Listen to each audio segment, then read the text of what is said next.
The Appalachian Mountains stretch over 2,000 miles from Alabama to Maine, folding across the eastern edge of the continent in ridges so dense that entire communities have existed for generations without the rest of the country knowing they were there. Beyond the scenic overlooks and the well-marked trails, there are places where the roads narrow, the cell signal drops, and the silence becomes the loudest thing for miles. Some of these towns were abandoned by industry, others were erased by government. Stay with me through this countdown. The number one town on this list is isolated not by geography, but by federal law. It is a place where carrying a smartphone is against the rules. So hit that subscribe button and let us begin. Number 11. Rugby, Morgan County, Tennessee. In 1880, a British author named Thomas Hughes arrived on the Cumberland Plateau with a vision that belonged more to a novel than to the mountains of East Tennessee. Hughes, best known for Tom Brown's School Days, wanted to build a utopian colony for the younger sons of English gentry, men who would never inherit their family estates. He named the settlement Rugby after his alma mater. Within a few years, the colony had over 65 buildings, a newspaper, a literary society, a tennis team, and a university called the Arnold School. At its peak, 300 people lived here, attempting to build a cooperative Christian community free of class distinctions on soil that wanted nothing to do with their ambitions. A typhoid epidemic struck in 1881. Lawsuits over land titles followed. The colonists, unaccustomed to hard labor on the plateau's thin soil, began to leave. By 1887, the experiment was over. What remains today is a preserved Victorian village deep on the Cumberland Plateau, anchored by the Thomas Hughes Free Library. It was built in 1882 and is still operating. It is the oldest continuously running library in Tennessee. The books on its shelves have not moved in over a century. Number 10. Inez, Martin County, Kentucky. In 1964, President Lyndon Johnson stood in Martin County and declared a war on poverty. He chose the county because it was the most impoverished in the United States. The poverty rate exceeded 60% at a time when the national figure was 19%. The terrain explains much of it: steep hillsides, narrow valleys carved by creeks, and roads that arrived decades after every other county had been connected. Martin County was one of the last in Kentucky to receive a railroad. Timber and coal provided what work there was, but the geography made extraction difficult and transportation expensive. The hills that made the county beautiful also made it invisible. 4-lane highways eventually came, but the population has continued to decline. Inez, the county seat, holds 546 people. The war was declared here 60 years ago. The poverty never fully retreated. Number 9. Elkmont, Sevier County, Tennessee. Deep in the Little River Valley of the Great Smoky Mountains, Elkmont began as a logging camp in the early 1900s. The Little River Lumber Company purchased 86,000 acres and built a railway to haul timber out of the mountains. The railway also brought something the company had not planned for: wealthy families from Knoxville who rode the logging trains into the Smokies for weekend escapes. By 1910, a group of businessmen had formed the Appalachian Club and built a resort community of cottages and lodges along the river. For decades, Elkmont existed as a private retreat hidden inside what would become a national park. When the park was established in 1934, residents were offered lifetime leases. Most stayed. The leases expired in 1992, and the cottages were left to the forest. By 2018, most had been demolished. Walking through Elkmont today means passing foundations slowly being swallowed by fern and rhododendron, as though the mountain is quietly reclaiming what was borrowed. Number 8. Cass, Pocahontas County, West Virginia. On the banks of the Greenbrier River, Cass was built in 1901 as a company town for the West Virginia Pulp and Paper Company. The operation was enormous. During its peak, between 1922 and 1935, the mill ran 2 11-hour shifts, 6 days a week, cutting 125,000 board feet of lumber per shift. The logs came down from Cheat Mountain by rail, were processed, and shipped to flooring and paper companies across the country. When the timber ran out, the mill closed in 1960. Instead of dying with the mill, the state bought the logging railroad in 1963 and converted it into a scenic tourist line, carrying passengers into the Monongahela National Forest on the same tracks that once hauled spruce and hemlock. By the late 1970s, the state had purchased most of the town itself. Today, Cass has a population of 38. 20 company houses have been refurbished as tourist lodgings. The general store still operates. The town survived not by finding a new industry, but by turning its old one into a memory people would pay to visit. Number 7. Nuttleberg, Fayette County, West Virginia. At the mouth of Short Creek on the New River, Nuttleberg sits in a gorge so steep that the only way to reach it today is by hiking trail. Around 1870, a mine owner named John Nuttall discovered a seam of bituminous coal that burned so cleanly it was called smokeless. The town that grew around the mine became one of nearly 50 boom towns along the New River. By the 1920s, 500 people lived here. The Ford Motor Company took over the mine and directed its entire output to the factory in Dearborn, Michigan. Ford shut it down in 1928. Mining flickered on until 1958. The Nuttall family donated the site to the National Park Service in 1998. The conveyor system, tipple ruins, and coke ovens still stand on the hillside, slowly being absorbed by the gorge they were carved into. Reaching Nuttleberg requires effort. Leaving it requires even more. If you are enjoying this journey through the mountains, consider subscribing and leaving a comment, because these next places carry a different kind of weight.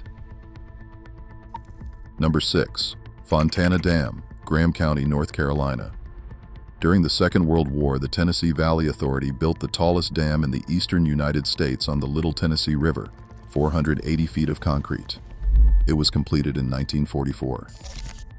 To fill the reservoir, the government flooded an entire landscape. Over 1,300 families were displaced from communities with names like Proctor, Bone Valley, Judson, and Japan. Swain County lost 25% of its population. The government promised a replacement road so that families could still visit their cemeteries and ancestral land. Approximately 6 miles were built, along with a tunnel, before environmental concerns halted construction around 1970. The locals named it the Road to Nowhere. The town of Fontana Dam had a population of 13 at the last census. The Appalachian Trail crosses the top of the dam. Hikers pass through without knowing what lies beneath the water. Number 5. Lost Cove, Yansy County, North Carolina. Perched on Flat Top Mountain above the Nolichucky River, Lost Cove existed for nearly a century, from 1864 to 1957. At its peak, roughly 100 people lived here. There was no electricity, no running water. The nearest supplies required an 8-mile walk through the forest. The community survived on what it could grow, hunt, and build with its own hands. When the timber thinned and the railroad that had occasionally served the area stopped running, Lost Cove became even more isolated than it had been at its founding. The last families left in 1957. Today, the only way to reach Lost Cove is on foot, hiking through the national forest to find foundations, chimney stones, and clearings where houses once stood. The forest has grown back over nearly everything. What remains is not a town, but the faintest outline of one, as if the mountain allowed the settlement to exist for a while and then quietly took it back. Number 4. Cataluchi, Haywood County, North Carolina. In a deep valley on the eastern edge of the Great Smoky Mountains, Cataluchi was once a self-sufficient farming community where families had lived since the early 1800s. There were churches, schools, and homes spread along the creek bottoms, connected by paths worn smooth over generations. In the 1930s, the federal government began acquiring land for the national park. Nearly 6,000 people across the region were removed from their homes. The residents of Cataluchi were among the last to leave, some holding on until 1943.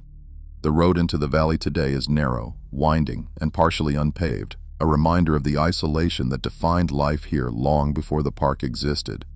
Several structures survive: the Palmer Chapel, the Caldwell House, the Beech Grove School. Elk were reintroduced in 2001 and now graze in the fields where families once farmed. The animals do not know the history of the land beneath them. The buildings do. Number 3. Helvetia, Randolph County, West Virginia. In 1869, a group of Swiss immigrants who had settled in Brooklyn pooled their resources and bought land in the mountains of central West Virginia. They named their settlement Helvetia, the Latin name for Switzerland. One of their members had surveyed the area and spoken of affordable land, thick forests and valleys that reminded him of home. The community grew to 308 by 1874, including stonemasons, carpenters, watchmakers, cheesemakers, musicians, and teachers. They built a village an hour from anywhere, connected to the outside world by unpaved paths and wagon tracks. During the World Wars, when anti-German sentiment spread across the country, the residents of Helvetia quietly set aside their Swiss traditions and presented themselves as simply American. It was not until the late 1960s that Eleanor Mailloux and Dolores Baggerly led an effort to revive the village's heritage, reopening the Hütte Swiss restaurant and re-establishing the Fasnacht Festival, a pre-Lenten celebration they called a mountain Mardi Gras. Today, Helvetia has a population of 59. The isolation that once threatened to erase the village is now the thing that preserved it. The tradition survived because the roads never came. Number 2. Thurmont, Fayette County, West Virginia. In the 1920s, more coal passed through Thurmont than through Cincinnati. The town sat on the banks of the New River, a hub for the Chesapeake and Ohio Railway, with hotels, businesses, and several hundred residents. Trains stopped here because they had to. Steam locomotives ran on coal and water, and Thurmont provided both. Then the railroads switched from steam to diesel. Diesel engines could travel longer distances without stopping, and Thurmont was no longer necessary. The town did not collapse in a single event. It simply became a place that trains passed through without slowing down. At the 2020 census, the population was 5. Most of the buildings are now owned by the National Park Service as part of New River Gorge National Park. The CO Railway Depot has been restored as a visitor center. Thurmont is the least populous municipality in West Virginia, an entire incorporated town with fewer residents than a single household. The river still moves. The tracks are still there. The trains still pass, but they do not stop. If you have made it this far into this video, thank you for staying. The story behind number 1 is unlike anything else on this list. Number 1. Greenbank, Pocahontas County, West Virginia. In a valley surrounded by the Allegheny Mountains, there is a town where no one carries a smartphone, not by preference, but by federal law. Greenbank sits at the center of the National Radio Quiet Zone, 13,000 square miles established in 1958 by the Federal Communications Commission to protect the Greenbank Observatory, home to the world's largest fully steerable radio telescope. Within 20 miles of the observatory, cell towers are prohibited. Wi-Fi is restricted. Bluetooth does not function. Even microwave ovens are regulated in some residences. The telescope listens for signals from the edges of the universe, and any stray radio frequency could corrupt the data. So an entire community lives without the technology the rest of the world considers essential. Some residents moved here specifically for the silence. They found in Greenbank the only place in America where the noise stopped. Others were born here and have never known anything different. There is no scrolling through a feed at the dinner table, no notifications breaking the quiet of an evening on the porch. The silence in Greenbank is not the silence of abandonment. It is the silence of intention, maintained so that a telescope can listen to whispers from galaxies that died before the Earth existed. Greenbank's isolation is not the result of geography or economic collapse or a government that forgot it was there. It is enforced by law, maintained by science, and defined by the absence of something most people no longer notice they depend on. It is, in the most literal sense, a place where the modern world has been deliberately kept out, not because the town failed to keep up, but because the universe asked it not to. These 11 towns share the same mountains, but not the same stories. Some were abandoned by the industries that built them. Others were taken by the government that was supposed to protect them. One was founded on a dream that could not survive its own soil. And one exists in silence because the universe requires it. What isolation means in Appalachia is not a single thing. It is not always loss. Sometimes it is the only reason anything was preserved at all.